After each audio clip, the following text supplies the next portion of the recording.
তো গাইস আজ আমরা বানাবো গাজরের হালুয়া।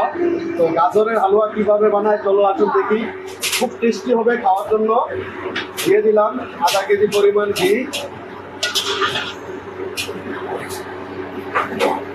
ঘিটা একটু গরম করে দিব।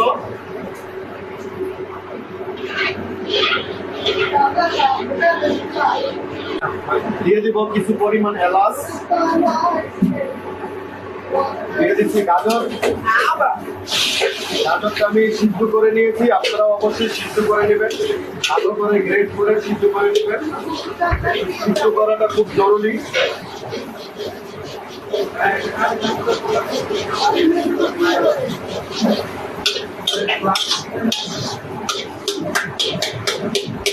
এখন আমরা গাজরটাকে ভালো করে তেলের সাথে নাড়াচাড়া নিয়ে নিব। এটা ভালো করে পাকাতে হবে, তবে সুন্দর একটা কালার ছাড়বে। গাজরটা যত পাকাবো অত ভালো সুন্দর একটা কালার ছাড়বে। দেখতে থাকুন, আমাদের সাথেই থাকুন। তো গাইস দেখতে পাচ্ছেন আমাদের গাজর কত সুন্দর একটা কালার আছে। এইভাবেই আরো পাকাইতে হবে। আরো পরে 20 থেকে 25 মিনিট পাকাবো। পাকানোর পরে আরো সুন্দর একটা কালার ছাড়বে।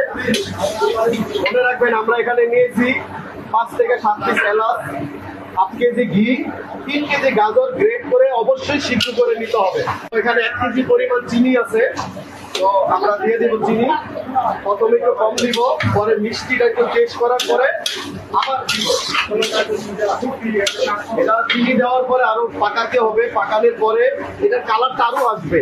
দিয়ে দিচ্ছি অল্প কিছু পরিমাণ লবণ, যেহেতু সুইট খাবার, হালকা একটু লবণ দেওয়া খুব ভালো একটা টেস্ট আছে।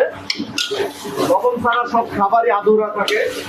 আমরা একটু লবণ দিয়ে ভালো করে নেড়ে চেড়ে এটাকে ভালো করে কষাইতে হবে, পাকাইতে হবে। তেলের ঘিয়ের সাথে ভালো করে নেড়ে চেড়ে নাড়াচাড়া দিয়ে পাকাতে হবে। ওয়াও ওয়াও, খালি বলে ওয়াও। তো গাইস আমরা দিয়ে দিচ্ছি দুধ। আমি নিয়েছি ইউএসটি উট মিল্ক, আপনারা যে কোনো মিল্ক দিতে পারবেন।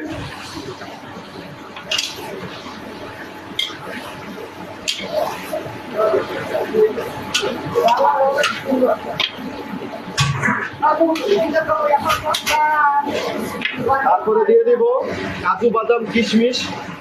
এটা 10 মিনিট আগে আমি ভিজিয়ে রাখছিলাম, দিয়ে দেবো। তো গাইস চিনি একটু কম হয়ে গেছিল, চিনিটা আমি আবার দিয়ে দিব।